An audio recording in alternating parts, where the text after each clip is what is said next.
নমস্কার বন্ধুরা, অভিপিউর হেসেল পরিবারে তোমাদের সবাইকে জানাই স্বাগত। আজ চলে এলাম পাকা টমেটোর এক অন্য ধরনের দুর্দান্ত রেসিপি নিয়ে। এই রেসিপিটির নাম শুনলে তোমরা একটু অবাকই হবে।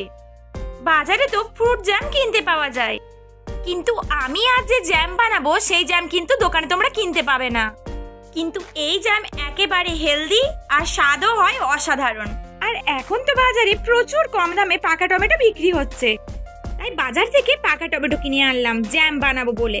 হ্যাঁ, ঠিকই ধরেছো, আজকের রেসিপি পাকা টমেটোর জ্যাম।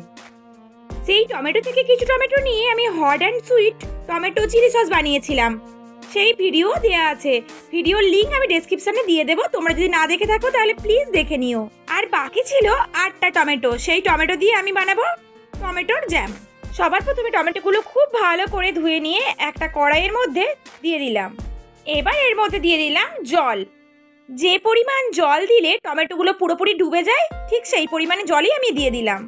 টমেটোগুলো আমি সেদ্ধ করে নেব, তাই এর উপর একটা ঢাকনা দিয়ে দিলাম। গ্যাসের ফ্লেম কিন্তু বাড়ানো আছে।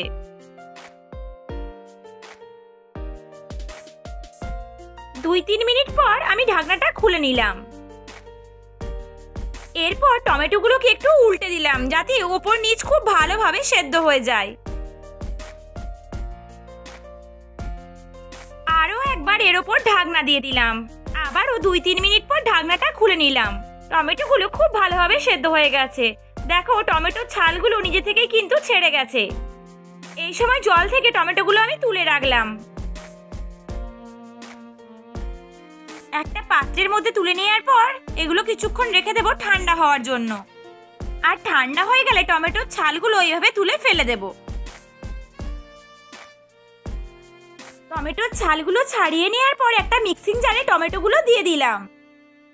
মিক্সার গ্রাইন্ডারে এগুলো 2 থেকে 3 বার ঘুরিয়ে নিলাম। দেখো বন্ধুরা, টমেটোর খুব সুন্দর একটা ক্রিমি পেস্ট তৈরি হয়ে গেছে। তোমাদের আমি একটু তুলে দেখিয়ে দিলাম এটা কতটা সুন্দর হয়েছে।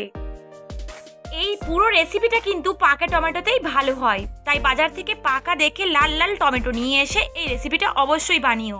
এবার টমেটোর বীজগুলো এই ছাঁকনির সাহায্যে আমি একটু ছেঁকে নেব। এবার দেখো বন্ধুরা, একটা চামচের সাহায্যে চেপে চেপে আমি টমেটো পিউরি বের করে নেব। দেখো বন্ধুরা, ছাঁকনিতে অবশিষ্ট এই বীজগুলো পড়ে রয়েছে। এবার আমি বীজগুলোকে ফেলে দেব। সম্পূর্ণ টমেটো পিউরি আমার একেবারে রেডি। চলো তাহলে এবার গ্যাসে কড়াই বসিয়ে দিই। গ্যাসের ফ্লেম একেবারে কমিয়ে দিয়ে টমেটো পিউরি কড়াইয়ের মধ্যে দিয়ে দিলাম। তারপর এর মধ্যে দিয়ে দিলাম একটা কাঁচের বাটির ভর্তি বাটি থেকে একটু কম চিনি। চিনি দেওয়ার পর খুন্তি দিয়ে কিছুক্ষণ নাড়তে হবে। আমি কিন্তু এই টমেটোর জ্যাম বানানোর সময় কোনো রকম ফুড কালার ব্যবহার করিনি। এই চিনি দেওয়ার ফলেই টমেটোর জ্যামের কালার দুর্দান্ত আসবে, তাই কোনো ফুড কালার অ্যাড করার কোনো প্রয়োজন নেই। এরপর আমি এর মধ্যে দিয়ে দিলাম 1 চিমটে লবণ। আর সবশেষে এর মধ্যে দিয়ে দিলাম 1 টুকরো পাতিলেবু। এর থেকে বেশি দিলে কিন্তু টক লাগবে, তখন ভালো লাগবে না। তোমরাই দেখতে পাবে টমেটোর এই জ্যামের কালারটা আস্তে আস্তে কিভাবে পরিবর্তন হচ্ছে। গ্যাসের ফ্লেম কিন্তু এখনো কমানোই আছে। এটা কিন্তু খুন্তি দিয়ে বারবার নাড়তে থাকবে, নইলে নিচে লেগে যেতে পারে। 1.5-2 মিনিট খুন্তি দিয়ে নাড়ার পর দেখবে এটার গাঢ়ত্বটা অনেকটা ঘন হয়ে এসেছে। সেই সময় দিয়ে দিলাম 1 চামচ এলাচ গুঁড়ো। এলাচ গুঁড়োটা অবশ্যই দিতে হবে, এর ফলে এই টমেটো জ্যামের গন্ধটা পুরোপুরি পাল্টে যাবে।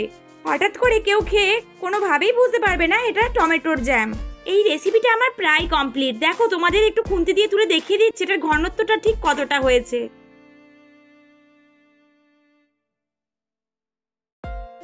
টমেটোর জ্যাম আমার একেবারে কমপ্লিট। গ্যাস অফ করে দিলাম। এই টমেটো সসের ভিডিওটা যদি তোমাদের ভালো লেগে থাকে তাহলে প্লিজ লাইক, শেয়ার, কমেন্ট এবং সাবস্ক্রাইব করে দিও। আর সাবস্ক্রাইবের পরে থাকা বেল আইকনটি ক্লিক করে অল নোটিফিকেশন অন করে দিও, যাতে আমি ভিডিও দিলে আমার সমস্ত ভিডিও নোটিফিকেশন সবার আগে তোমার কাছে পৌঁছে যায়। আর সবার কাছে অনুরোধ রইল, বাড়িতে অবশ্যই এইভাবে একবার টমেটোর জ্যাম বানিয়ে দেখুন। বড় থেকে বাচ্চা সবারই ভালো লাগবে। আজকের মতো তাহলে ভিডিওটা এখানেই শেষ করলাম। দেখা হবে পরের একটা সুন্দর ভিডিও। ততদিন সবাই খুব ভালো থেকো, সুস্থ থেকো। টাটা।